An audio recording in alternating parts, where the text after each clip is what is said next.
up, man? Well, here we are on the American Dream Los Angeles, where Don showed up a little bit late today. Oh, come on. I got a motorcycle, you got a Ferrari. It's not even fair. Just a little bit of a horsepower difference.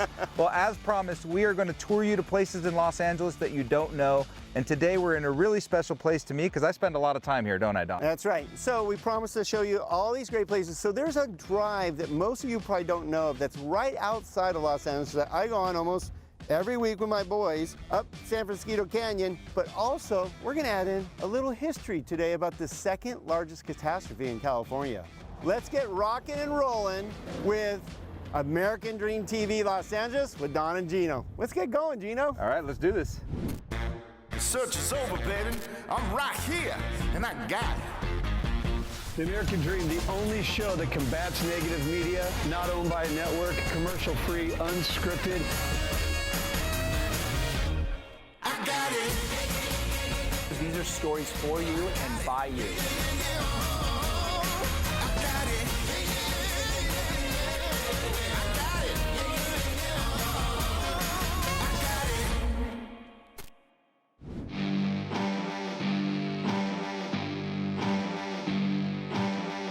All right, bud, are you all settled in now that you're off your bike? Got your hat on, you feeling good? I love it. You kidding me? This drive is worth it. I'm so glad we're going to share the drive with you because it's right side of LA. Well, not only that, but we got such a beautiful day. It's so important that when you come up here, you have really great weather, and today couldn't be any better. Again, we're right outside of LA, and there's this beautiful canyon road called San Francisco Canyon. But on top of that, we're going to share a little bit of history, like we mentioned, about the second largest catastrophe in all of California that happened back in the 1920s. That's right. So sometimes it'll be referenced incorrectly as the San Francisco Dam. That's very normal, but it actually was the St. Francis Dam. And it was built here in the early 20s by Dr. Mulholland. Back when LA was expanding, imagine 1900s, there's only 100,000 people in LA, but it was rapidly expanding. So what do we need? Agua. So we needed water. So they went to the superintendent at that time of Water and Power, Mr. William Mulholland, you might have heard that name, to help bring water to LA. That's right. And what he did was very controversial. In fact, he started what's called the Water Wars. What he did is he redirected water from the Owens Valley, which is up north close to Mammoth, California, over in Mono County. Yep. And it was yanking the water from there through a new aqueduct that they were building and bringing it to Los Angeles. 273 miles. Now you can imagine they were not happy we were stealing their water. So we had a need to build a dam so that we could have a reservoir to hold that water should something happen to the aqueduct. And lo and behold, that was a really great idea. So there was two locations, looking at Tujunga Canyon, which a lot of you know, or San Francisco. Tujunga was a problem because there's a lot of farms there, and they didn't want to pay and remove all the farmers. No one was really up San Francisco Canyon, so they decided to build a massive dam here for LA. That's right. So it's a curved gravity dam is what they built here. And just so you have the size and scope of it, it's 185 feet tall and 38,000 acres of coverage. So it was a large scale project for the time. Normal dams have a little bit of leakage here and there, and this one definitely had some. Yeah, and it's unfortunate because there was a lot of warning signs, and Mulholland, his team, and other engineers came to this site many, many times and monitored the leaks and said, that's normal, that's normal, that's normal.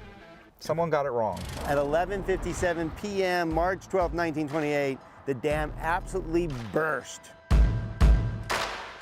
But there was a 120-foot wall of water that went down the canyon. And even 2 miles away, they estimate that the wave was still 50 to 60 feet tall. At the end of the day, we lost almost 450 people to this catastrophe. The sheer volume of water went all the way to the ocean. You're talking, it's got to be at least 30 miles away, if not 40 miles away. 40 miles away, right.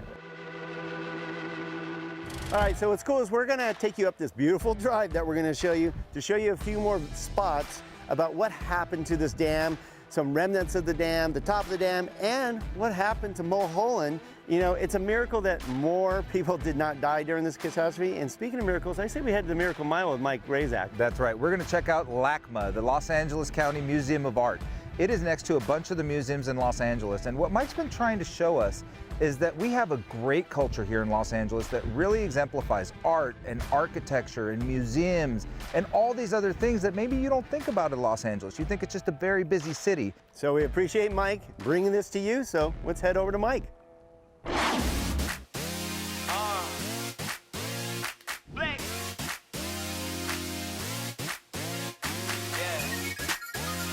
I don't think they heard me. I don't think they heard me the first time. So I gotta say it again for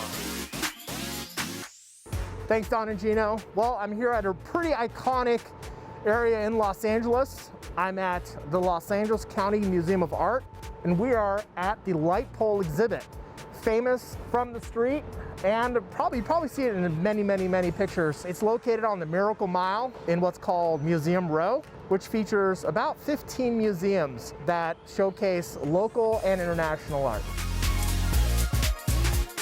What's interesting about this particular exhibit, the history about it, is the artist who put this together collected these light poles over a period of about 30 years. All of them from the Southern California area, with the exception of a few from the Portland area. Most of all these light poles were actually gas powered. They weren't electric powered. So now, thankfully, they're all solar powered.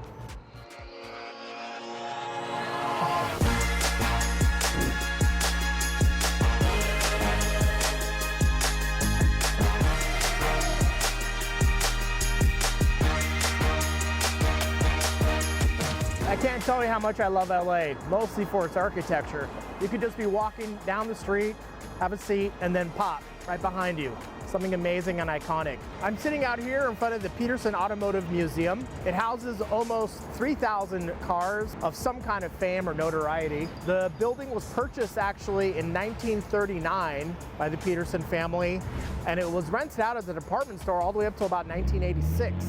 At that point, the building went through a major renovation and they turned it into what you see before us, an automotive museum.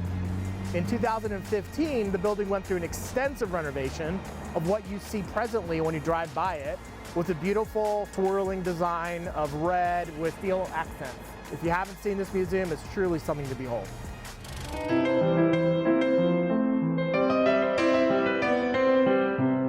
So across the street from the Peterson Automotive Museum is the Academy Museum of Motion Pictures. It used to be called the Macy's Building. It is the beginning point of something called the Miracle Mile as we know it today. Starting at Fairfax and Wilshire and going east about 2 miles, this whole area was designed in 1939 to take away business from the downtown area. The reason we know Los Angeles with its multiple downtown areas is because of this stretch. It started all with the Miracle Mile.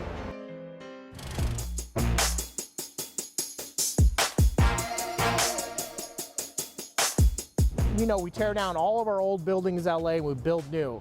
Well, here's an example of how they're not going to do that this time. So I talked before about the Macy's building. They're going to keep that building and they're now adding this building. This is going to be where they're going to house all of their art and historical paperwork, documents, films, whatever that have to do with film from the 20s up until today.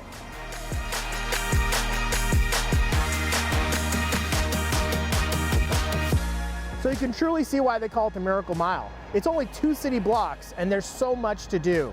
Back to you, Don and Gino.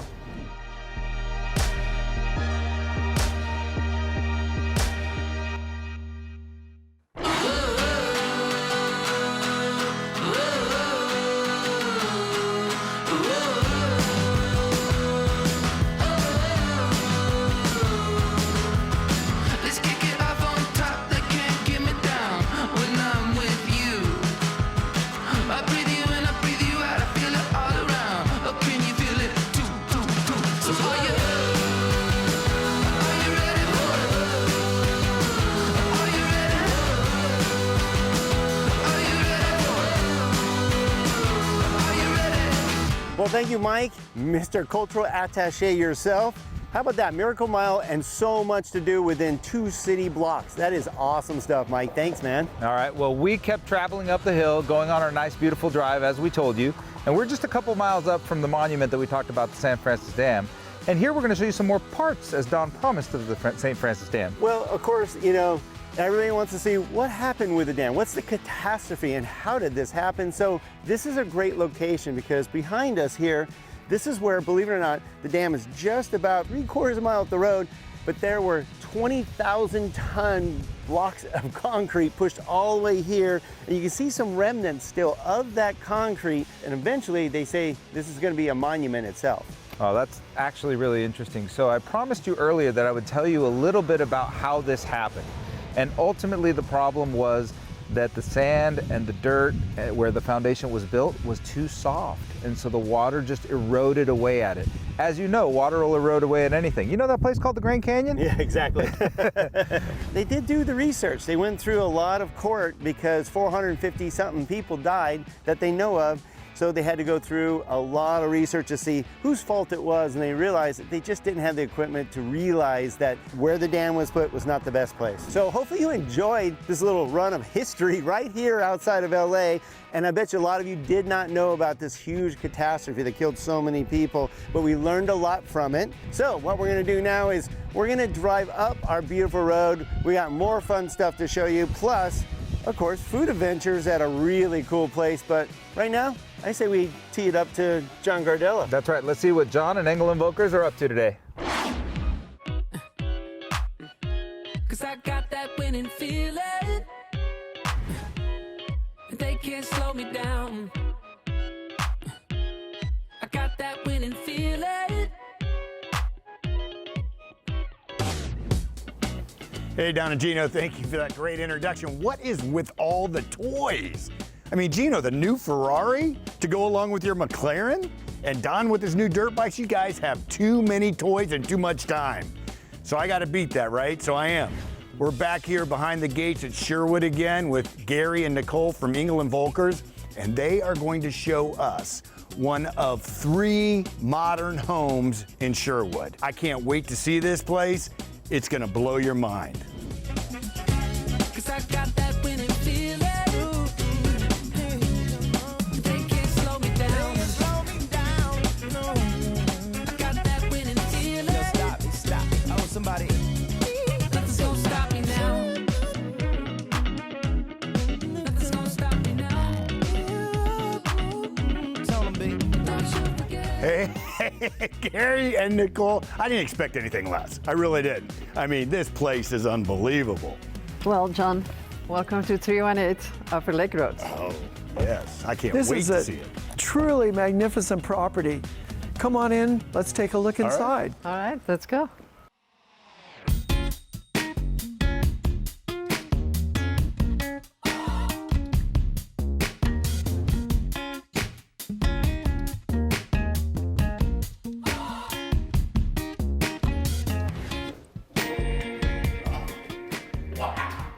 Okay, so this is a much different home than you guys have been showing me in Sherwood. Yes, it's a modern contemporary, and there's only 3 like it in Sherwood, and this is the latest and greatest, the newest home built in Sherwood of this caliber. Yeah, that's right. And why it is so great is because there is exposing windows from every side. There is tall ceilings, there is beautiful plank oak floors. It shows that it is integrating with the landscaping, right? Then these open windows going to an outside bar and vegetable garden. And a very private. And the other unusual aspect of this property is it sits on over 2 acres, which is one of the largest lots in Sherwood. I mean, and obviously the owner has this thing for art. The art's unbelievable. Oh, absolutely, John. And the clean lines and the artistic beauty is just phenomenal.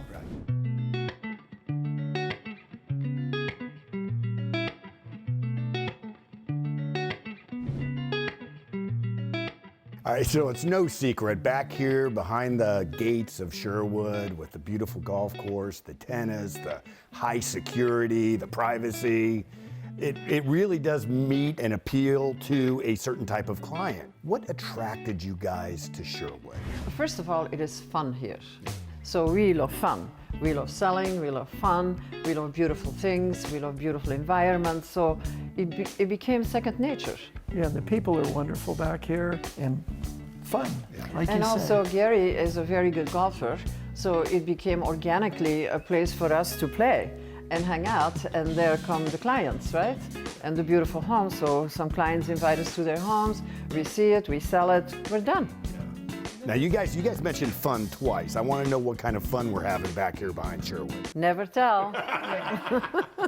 What happens in Sherwood stays in Sherwood, John. We have not only the lake, the golf courses, 2 of them. We have swimming pools, there's sailing, there's motorboating, fishing, and tennis. We have one of the finest tennis facilities on the planet. And we have clay, grass, and hard courts. We live in a resort. We love selling here because it's not really work. We're passionate about it, and it just becomes natural for us.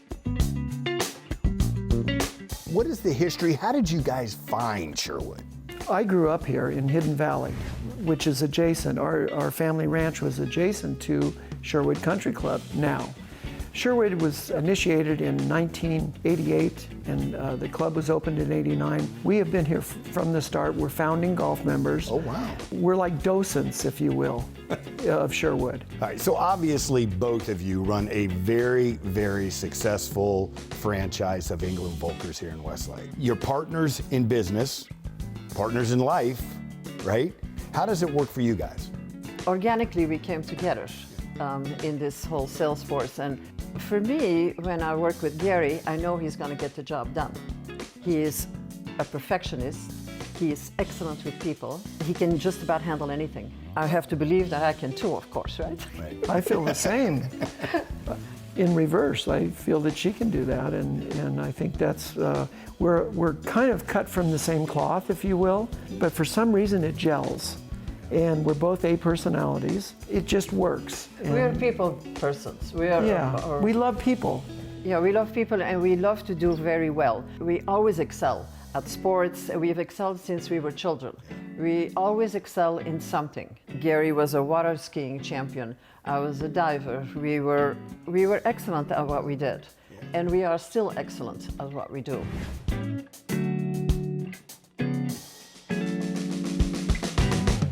When you look at Sherwood and you look at the caliber of people that buy here in Sherwood, right? What is it about the two of you together as a team? Your success here in Sherwood is unbelievable, right? So what is that success attributed to? I think when people come to us, we exude excellence, and we go by the old Kaizen method, which the Kaizen is the relentless pursuit of perfection. And that's how Nicole and I operate. So we always strive to be better, to go to that perfection level.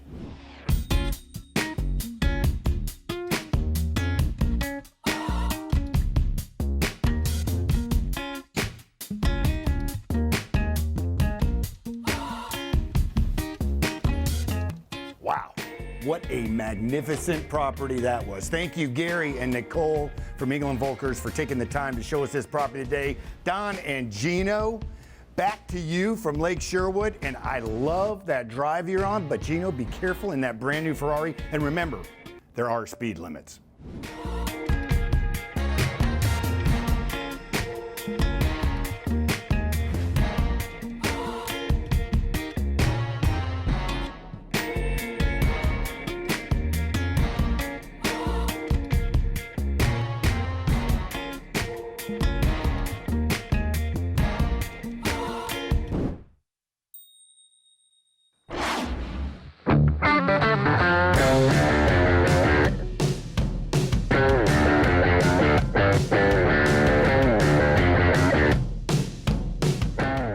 Well, thank you, John. I appreciate you helping us to get to know Engel & Volkers, the premier agency in Westlake Village, just a little bit better. So I hope you really enjoyed this drive as much as we did today. We did about half the drive. So the spot we're standing in today, right this moment, will actually go for another 35 miles, maybe 40 miles. And what happens is you'll crest over Palmdale and look down into the valley with a beautiful view of the mountains. So if there's snow, you can check out the snow, and also you can check out the poppies in summer. You'll see a lot of bikers. This is the destination right here at Lake Elizabeth, just a few miles outside of the suburbs, but still LA County. And there's a lot of great stops. This is a resort destination. There's a lot of cool bars and restaurants, great drive. In fact, we're gonna go ahead to our favorite segment, food adventures, to one of my favorite destinations to eat right here in Lake Elizabeth. So I'm getting hungry, Gino. What about you? Sounds great. Let's check it out.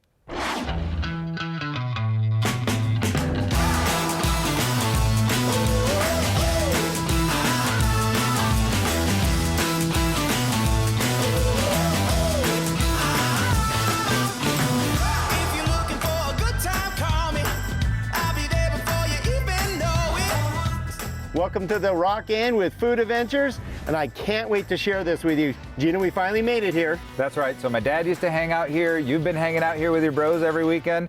Now it's my turn to try this place. Well, wait till you taste the food. It is fantastic. It's got great character. And wait, where's Steve? Steve's supposed to be here. I don't know. I didn't see his moped out here. All right, let's go see if we can find Steve, and we'll share it with you. And I say we just go rock it. Let's do it.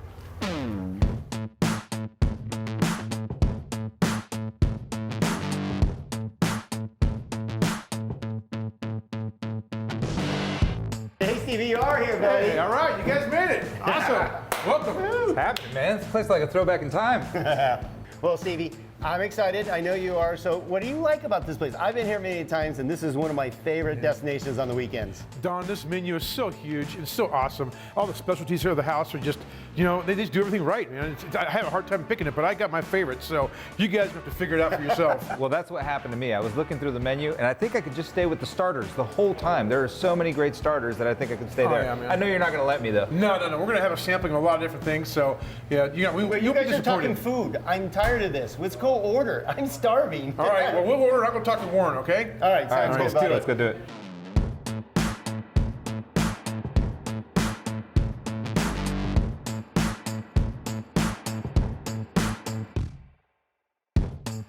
Warren, this place speaks of history. Tell me about your journey of ownership here.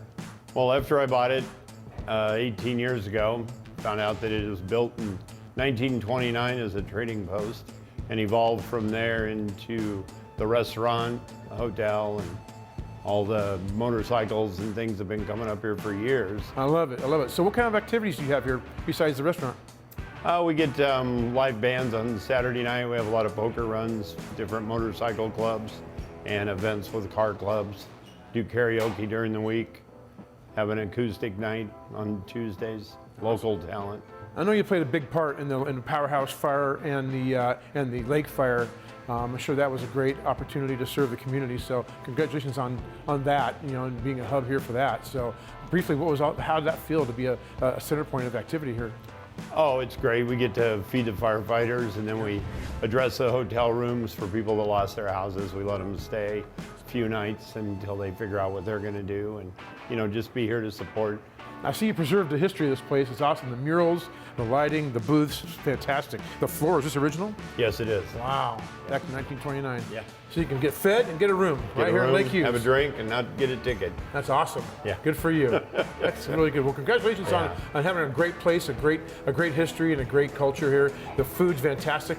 I can't wait to eat, so looking forward to it. Thanks, pal. Well, it's good. Thank you. It's good seeing you. You bet.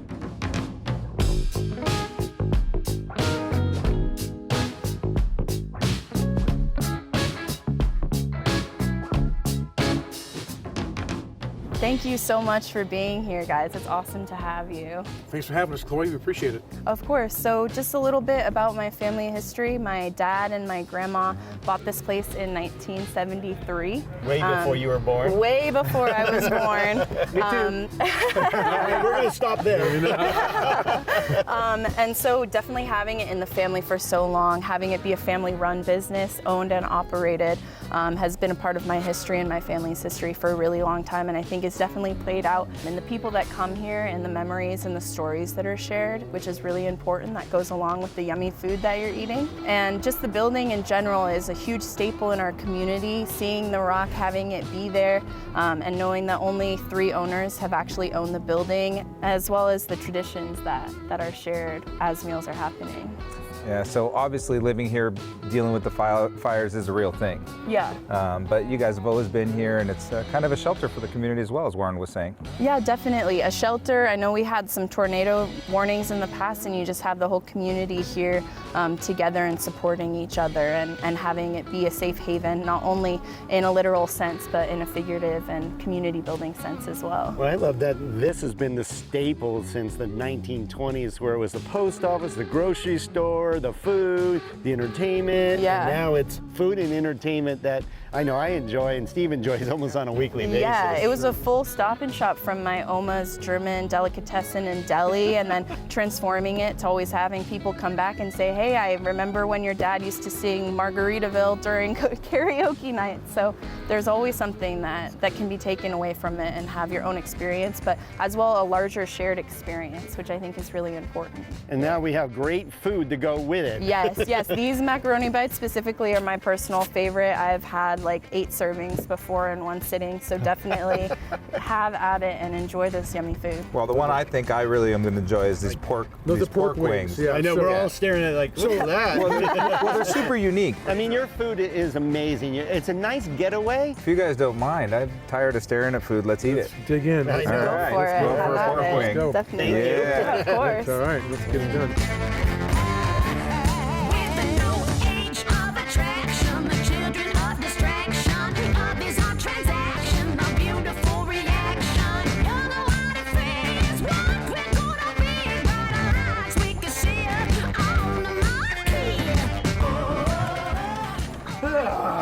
That was yummy.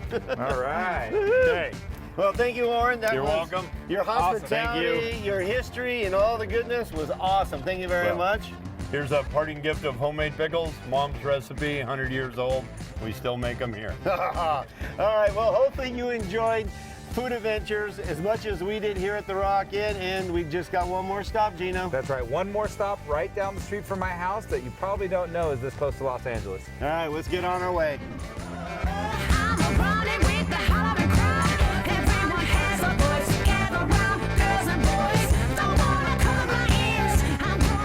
The noise.